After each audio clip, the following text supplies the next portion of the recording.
RJD की जानिब से इफ्तार पार्टी का इनेकाद किया गया और इस इफ्तार पार्टी में सीएम नीतीश कुमार ने भी शिरकत की। पटना में राबड़ी आवास पर इफ्तार पार्टी का इनेकाद किया गया था। इफ्तार पार्टी में शाहनवाज हुसैन भी पहुंचे। इफ्तार में कई मारूफ शख्सियात ने अपनी शिरकत दर्ज कराई। आपको बता दें कि राबड़ी देवी की रिहाइशगाह पर ये पार्टी रखी गई थी। आरजेडी की जानिब से इफ्तार पार्टी का इनेकाद किया गया था और इसमें सीएम नीतीश कुमार ने शिरकत की। कई मारूफ शख्सियात ने दर्ज कराई अपनी शमूलियत। इफ्तार पार्टी में शाहनवाज हुसैन भी पहुंचे।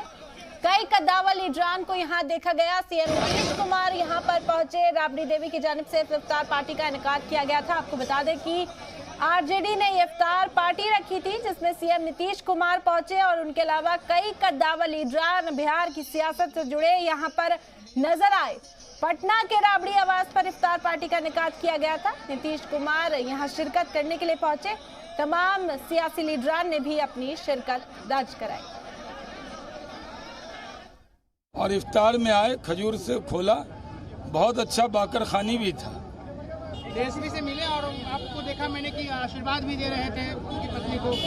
हाँ, वो हमारे लीग के हैं लोग, तो हम लोग ऐसे भी उनसे मुलाकात हुई तो दुआएं दी हमने भी।